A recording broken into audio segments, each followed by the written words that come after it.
Viral হওয়ার নেশায় একটা মানুষ কি না করতে পারে। চিন্তা করেন যে ভাইরাল হওয়ার জন্য আলেম থেকে টিকটকার হয়ে গেছে।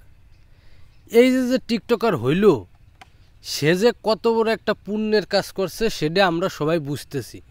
আগে পয়েন্টগুলো ধরে রাখেন। সেটা হলো যে বাংলাদেশে যত আলেম আছে, মামুনুল হক, রফিকুল ইসলাম মাদানি, আরও বড় বড় আলেম কিন্তু আছে। তারা এই মুহূর্তে বাংলাদেশের মানে টপ অফ কান্ট্রি। হয়তো জেলে আছে রফিকুল ইসলাম মাদানি, সে বাইরে আছে, তারপরও এরা হচ্ছে আলেমদের ভিতর সর্বোচ্চ আলেম। বর্তমানে বিভিন্ন ধরনের বিষয় নিয়ে এরা কিন্তু কথা বলে থাকে, অন্যের বিপক্ষে বিদ্রোহী কথা বলে থাকে। এদেরকে আলেম বলা যায়। আর এই যে ওমর ফারুক আজমি না কি যেন নাম, এ আবার কোন ধরনের আলেম যে ভাইরাল হওয়ার জন্য নিজের চুল কেটে একেবারে সেই মেজেন্টি কালারের কালার করিয়া সে ভাইরাল হইতে গেছে।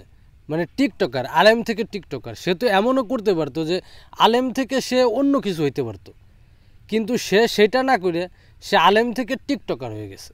তো আমরা যেভাবে প্রচার করতেছি যে আলেম থেকে একজন মানুষ টিকটকার হয়ে গেছে, আলেম থেকে টিকটকার যেটা আমরা ব্যবহার করতেছি, এই কথাটা আসলে কতটুকু যুক্তিসঙ্গত সেটা হচ্ছে মুখ্য বিষয়। যে ব্যক্তি আলেম মানে আলেম থেকে একজন টিকটকার হইতে হলে যে যোগ্যতা লাগে সেই যোগ্যতা সে অর্জন করছে, তার মানে সে একজন আলেম না, সে অবশ্যই একজন টিকটকার। এর আগে আমরা দেখছিলাম যে হাফেজ থেকে টিকটকার হয়ে গেছে, আর এখন দেখতেছি যে আলেম থেকে টিকটকার। তো এই যে হাফেজ থেকে যে টিকটকার, আলেম থেকে যে টিকটকার, এই কাহিনীগুলো আসলে কেন ঘটতেছে বাংলাদেশে, কি কারণে ঘটতেছে? এরা যে আলেম সমাজকে একেবারে ডুবোই দিচ্ছে, আলেম সমাজকে একেবারে ধ্বংস করে দিচ্ছে, ঠিক আছে?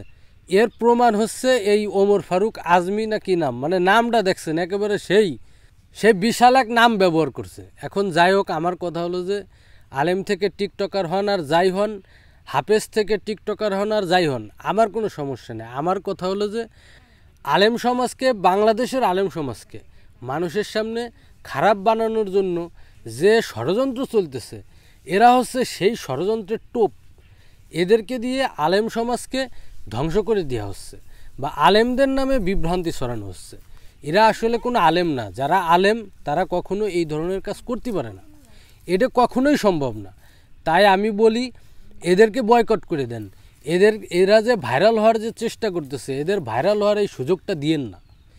এরা যদি ভাইরাল হওয়ার সুযোগ পায় এবং এই যে যেমন এই যে ঘটনাটা ঘটছে, এরকম যদি সুযোগ পায়, তাহলে এরা পরবর্তীতে আরও অনেকে এই ধরনের কাজ করবে। তাই অন্য সব কিছু বয়কটের মতো এই বিষয়টাকে আপনারা বয়কট করে দেন।